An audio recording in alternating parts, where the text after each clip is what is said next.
What if the truest rebellion isn't a raised fist or a shouted creed, but a quiet moment of stillness? What if the deepest well of strength lies not in the words we rush to speak, but in the ones we hold back to hear another's heart? For women, this subtle art of listening has been a lifeline through centuries of clamor, a clamor that demanded their silence, their submission, their erasure. Yet within that imposed hush, they've spun a thread of resilience, a philosophy of restraint and respect that doesn't just free them but lifts up the children, the families, the communities bound to their courage. As a young American philosopher, shaped by the grit and grace of women who've walked this path, I've seen how this quiet power rooted in ancient wisdom and pulsing through modern triumphs shatters chains, mends souls, and paves roads to empowerment. This isn't about shrinking into shadows, it's about stepping into a light forged by patience, reflection, and an unwavering belief in the worth of others. Picture a faded porch in rural Alabama, summer 1978, the air heavy with the scent of honeysuckle and the drone of crickets. A group of women, mothers, sisters, neighbors sits in a loose circle, rocking in weathered chairs, their hands busy with mending or shelling beans. One, let's call her Ruth, begins a story about her week, a rare nod of praise from her factory foreman after years of toil. Her voice lifts with pride, her friends leaning in, their faces alight with shared warmth. Then mid-sentence another woman cuts in, "Oh, I got promoted last month, beat that." The thread snaps. Ruth's eyes drop, the glow dims, and the moment dissolves into a faint take. It's a small wound, but one women know intimately, a theft of space masked as excitement. The ancient Chinese text gent and offers a timeless caution: speak 10 truths, and none may marvel, utter one misstep, and troubles multiply. Ruth's friend meant no malice, but the lesson lingers. Real strength isn't in overtaking another stage, but in holding it steady, in letting their voice bloom. This isn't mere courtesy, it's a radical philosophy of power, one women have wielded as both armor and torch against a world that often silences them. History brims with their quiet defiance. Take Sojourner Truth, born Isabel, born free in 1797, enslaved in New York's Hudson Valley. She endured horrors, sold at auction at 9, lashed for her Dutch tongue, her 5 children ripped away before escaping in 1826 with her youngest, Sophia, in her arms. By 1851, she stood at the Women's Rights Convention in Akron, Ohio, a black woman facing a crowd of white doubt. Men scoffed, some women shrank from her presence. But Sojourner didn't leap to rebut. She listened to the jeers, the brittle egos, the unspoken fears before rising. "I have borne 13 children, and seen most all sold off to slavery, and when I cried out with my mother's grief, none but Jesus heard me," she proclaimed, her voice a thunder born of patience.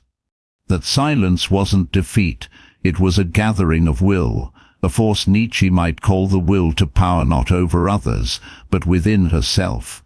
Her listening turned her words into a clarion, a beacon for justice that still shines. This self-mastery is a thread women have pulled taut across generations. In a cluttered Brooklyn apartment in 2023, Maria, a single mom of 3, trudges home after a grueling shift at a grocery store. Her 15-year-old son, Carlos, bursts in behind her, tossing his backpack with a thud. "My coach is a jerk, he benched me for nothing," he fumes. Maria's own day has been a slog: rude customers, a jammed register, aching knees, but she doesn't bark back. She sits him down, pours him a soda, and listens. Carlos's rant unravels into hurt, a fear he's not good enough. Only then does she speak, suggesting he talk to the coach, offering to practice with him. That pause doesn't just calm the storm, it shows Carlos his voice matters, planting a seed of resilience. Tigentin whispers, deep waters flow slowly, and Maria's quiet depth shapes her son's strength, a legacy forged in silence. This philosophy threads through women's collective struggles, too. In the suffragette era, leaders like Susan B. Anthony didn't just demand ballots, they listened. In 1816, at a Wyoming rally, they heard the weary hopes of women miners, wives, law unresses, mothers before crafting speeches that stirred a territory to grant suffrage first. By 1917, suffragists picketed the White House, standing mute as arrests loomed. Their banners, Mr. President, what will you do for woman suffrage? Spoke, while their lips stayed sealed, a silence that roared through the Capitol. That restraint was resistance, a refusal to be drowned by batons or scorn. Today, Malala Yousafzai carries this torch. Shot at 15 in 2012 for defying the Taliban's ban on girls' education in Pakistan, she survived to amplify the silenced. At the UN in 2013, she declared one child, one teacher, one book, and one pen can change the world. Her power flows from listening to the girls of SWAT, to their mothers' pleas before speaking. Her words a bridge from bondage to possibility. Listening, then, is empowerment's quiet engine, especially for women and children yoked by expectation. It's a rejection of the need to dominate, a choice to honor another's humanity. In a sunlit classroom in rural Texas, Ms. Harper, a young teacher, notices a fourth-grade Ella struggling with fractions. Instead of calling her out, Ms. Harper sits with her after the bell. "What's making this hard?" she asks gently. Ella hesitates, then admits her mom's night shifts leave no one to help. Miss Harper listens, then tutors her twice a week. Ella's grades climb, her confidence with them. That patience doesn't just solve a problem, it tells Ella she's worth hearing, breaking the cycle of doubt. Existential as nods here, freedom isn't snatched, it's nurtured, one attentive breath at a time. But this path is steep. Society punishes women for pausing, misreading it as frailty. In a Chicago ad agency, a man's silence is thoughtful, a woman's indecisive. At home, one who listens before disciplining is weak. Yet restraint demands valor. Harriet Tubman knew this. Born around 1822 in Maryland, enslaved and scarred, she fled in 1849, then returned south 13 times to guide others. Before each trek she listened to the rustle of leaves hiding trackers, to the hushed prayers of those she led. Her silence was vigilance, her patience a lifeline for over 70 souls. I saw this echoed in a woman I met in a Denver shelter in 2022. Fleeing years of abuse, she sat with her son, Noah, 7, as he stammered about their old life. She didn't rush him, she listened, then promised a fresh start. Her quiet rebuilt Noah's trust, a modern Tubman forging safety from stillness. Respect flows from this wellspring, too.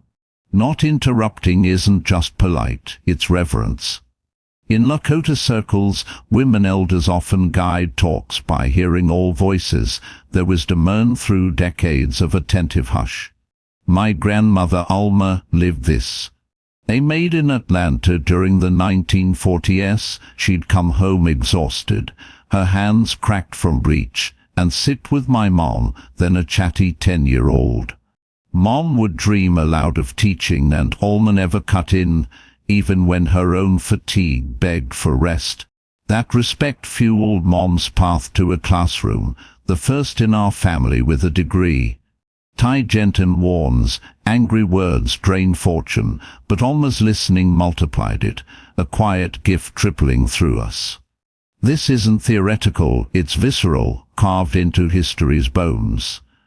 In May 1963, during the Birmingham Children's Crusade, black girls as young as 9 marched against segregation, facing fire hoses and snarling dogs. Their mothers didn't yank them back, they listened to their daughters' resolve, to their own fury and joined the line. That shared silence, that mutual honor, cracked Jim Crow's spine, proving women and children can topple giants together. In modern India, the Self-Employed Women's Association thrives on this. Artisans and farmers, often unshouled, gather in dusty sheds to share tales of low wages and child-care woes. They listen, then act, forming co-paps, securing loans, their quiet solidarity lifting thousands from want.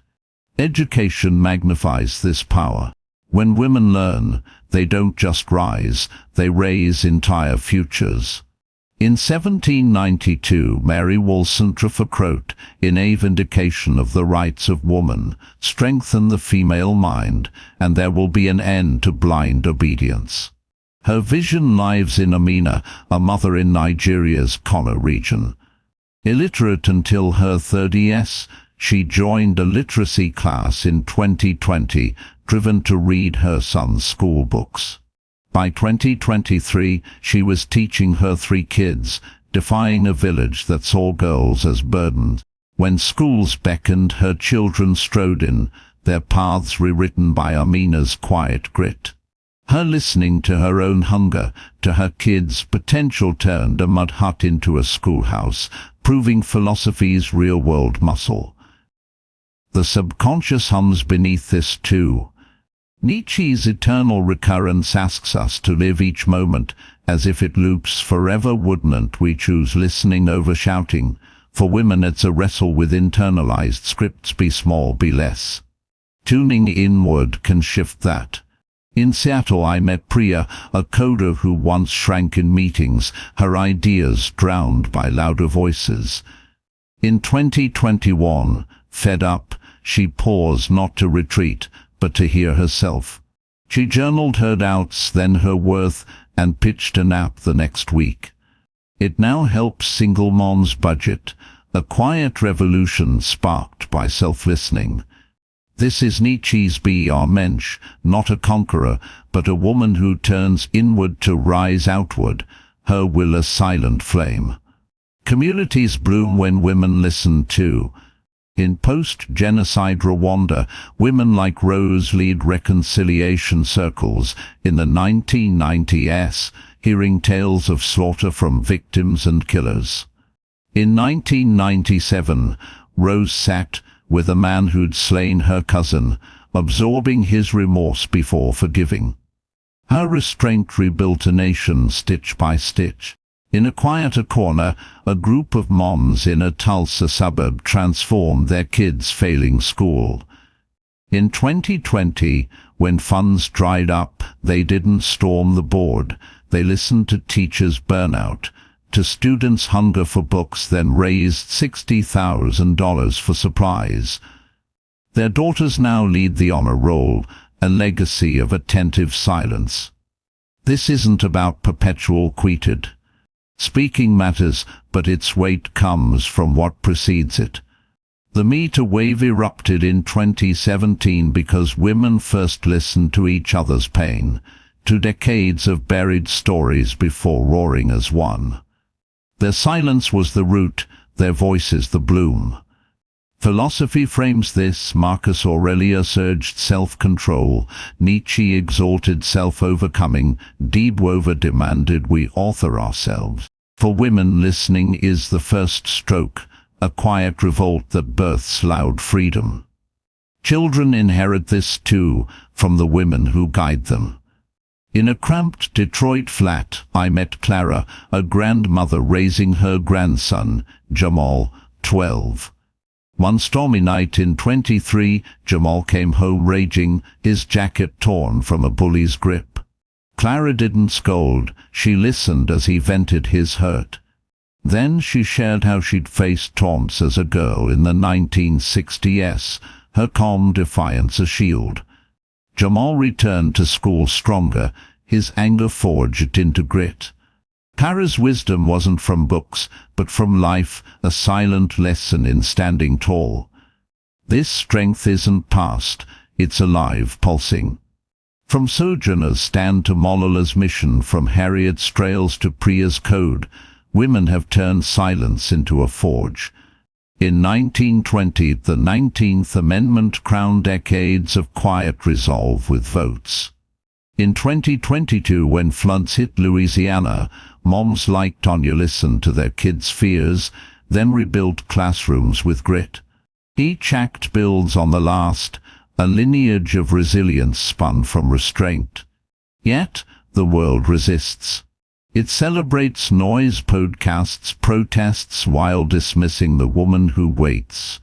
In a Boston courtroom in 2020, I saw Maya, a young lawyer, defend a battered client.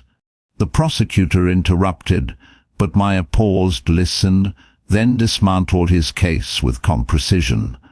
Her client walked free, her silence a blade through the din. Society may scorn it, but women know power can whisper and still shake the earth. For children, this is a birthright. In a Philly youth center, I watched Ms. Lena sit with a teen, Keshia, 13, who'd flunked a math test. Keshia braced for a lecture, but Lena asked, "What happened?" She heard Keshia's tale of a sick dad and no study time, then tutored her late. Keshia aced the next quiz, her spirit reborn. This echoes wall-centrific, women as teachers of nerve, passing down not just facts, but fortitude. Philosophy isn't a dusty tome here, it's a heartbeat. Nietzsche's recurrence dares us to live deliberately, docent listening win. Debova's freedom demands we shed roles dose, but with hearing ourselves. In a Portland women's group I joined, members shared tales of breaking free addiction, loss, doubt, not by out shouting, but by absorbing each story. One Carla spoke of leaving a toxic job after listening to her read. Another, Denise, heard Carla and left an abusive man. Their silence wove a net of strength, each thread a lifeline. Even the mundane hums with this. In a Minneapolis suburb, a mom, Rachel, hosts a book club. In 2023, as they unpacked the second sex, one, Kim, wept, trapped in a loveless marriage. The group didn't rush with fixes, they listened, letting Kim breathe. Weeks later, she left, crediting their silence for her clarity. It's what women have always done, turning quiet into a spark, a space where change ignites.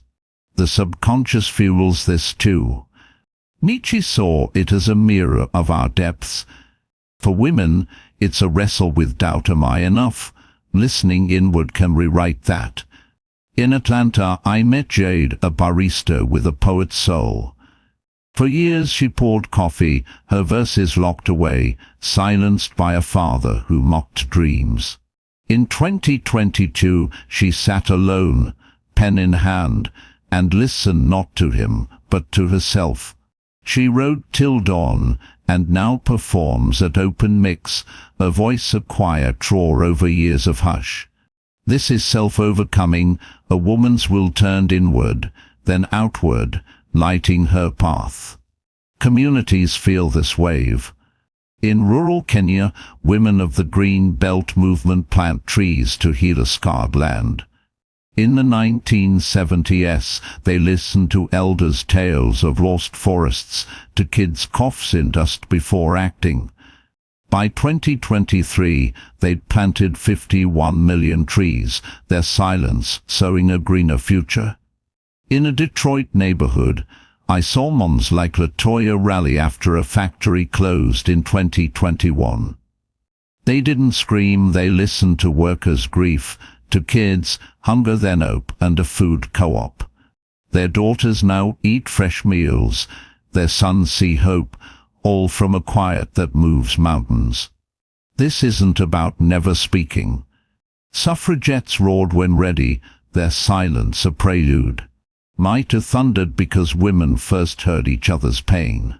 In a 2020 Chicago rally I joined, thousands chanted for equity, their voices honed by years of listening to harassment, to wage gaps, to dreams deferred.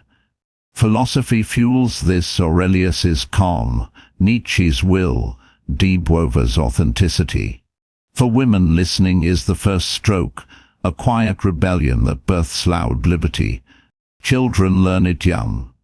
In a San Diego foster home, I met Rosa, a caregiver with a boy, Diego, 9. Silent from neglect, he muttered one night in 23 about a nightmare. Rosa didn't pry, she listened, letting him unfold a tale of abandonment. Then she shared her escape from El Salvador as a girl, her quiet strength a mirror. Diego began to talk, to trust. Rose's silence was a gift to philosophy of care that builds souls. This isn't new, it's eternal, evolving. From Sojourner's cry to Mololo's stand, from Harriet's stealth to Jade's verses, women have wielded silence as a forge. In 1848, Seneca Falls birthed Trites from quiet resolve. In 2023, when wildfires hit California, moms like Eleanor listened to their kids' fears, then rebuilt schools from ash. Each act weaves into the next, a tapestry of resilience spun from restraint. The world craves noise tweets, tirades, but women's power often whispers. In a New York courtroom in 2019, I saw Lena, a public defender, face a blustering prosecutor. He cut in, but she paused, listened, then shredded his case with calm facts. Her client walked free, her silence a scalpel through the chaos. Society may mock it, but women know power can hush and still quake the ground. For kids, this is a legacy. In a Baltimore after-school program, I watched Ms. Tonya sit with a girl, Jada, 12, who'd failed a test. Jada expected a scolding, but Tonya asked, "What's up?" She heard Jada's tale of a mom's overtime and no help, then tutored her. Jada's grades rose, her spirit with them. This is Wall Centrifuge's dream, women as educators of grit, passing down tools to stand tall. Philosophy pulses here, alive. Nietzsche's recurrence asks us to live deliberately, docent listening triumph. De Beauvoir's freedom demands we shed script's dose, and it begin with hearing ourselves. In a Seattle circle I joined, women shared tales of overcoming poverty, abuse, fear not by out-talking, but by absorbing each word. One Mia left a soul-crushing job after listening to her gut. Another, Zoe, heard me and left a toxic partner. Their silence wove strength, a web of quiet courage. The everyday sings with this too. In a Portland coffee shop, Amon Sarah hosts a book club. In 2022, as they dissected the second sex, one Lisa broke down, trapped in a dead-end marriage. The group didn't swarm with advice, they listened, letting Lisa unravel. Months later, she divorced, crediting their silence for her leap. It's what women do, turn quiet into a catalyst, a space where transformation brews. The subconscious drives this too. Nietzsche saw it as a wellspring of potential. For women, it's a battleground. Am I enough? Listening inward shifts that. In Houston I met Tara, a cashier with a painter's heart. For years she stocked shelves, her canvases blank, silenced by a mom who sneered at hobbies. In 2023 she sat alone, brush in hand, and listened not to scorn, but to her soul. She painted till dawn, and now sells out at markets, her voice a quiet triumph over decades of hush. This is self-overcoming, a woman's will turned inward, then outward, illuminating her way. Communities ride this ripple. In rural Brazil, women of the landless workers movement reclaim fields. In the 1980s, they listened to elders' tales of stolen land to kids, hunger before occupying farms. By 2023, they'd settled thousands, their silence sowing justice. In a Philly suburb, I saw moms like Keisha rally after a 2021 shooting scare. They didn't rant, they listened to teachers' trauma, to kids' nightmares, then pushed for counselors. Their daughters now sleep easier, their sons feel safe, all from a quiet that shifts tides. This isn't about never speaking. Suffragettes shouted when the time came, their silence a prelude. Me Too roared because women first heard each other's scars. In a 20 Atlanta march I joined. Thousands chanted for justice, their voices sharpened by years of listening to catcalls, to wage gaps, to dreams delayed. Philosophy fuels this dance, Aurelius's restraint, Nietzsche's transcendence, Debow's call to authenticity. For women, listening is the first act, a quiet rebellion that births loud freedom. Children learn it early. In a Miami foster home, I met Carmen, a caregiver, with a boy, Luis, 10. Silent from abuse, he mumbled one night in 23 about a shadow in his past. Carmen didn't push, she listened, letting him unravel a tale of neglect. Then she shared her escape from Cuba, her quiet strength a mirror. Luis began to speak, to trust. Carmen's silence was a gift, a philosophy of care that builds souls. So, what's this to us? It's a summons to pause, to hear, to honor not from duty, but from might. It's how women have risen from Sojourner's cry to Malala's stand, from Harriet's stealth to Tara's brush. It's how they've empowered kids, turning silence into a heritage of steel. In 1848, Seneca Falls birthed traits from quiet resolve. In 2023, when storms hit Texas, moms like Rosa listened to their kids' fears, then rebuilt schools with grit. The world craves noise, but our power whispers a truth as wisdom, as fresh as dawn.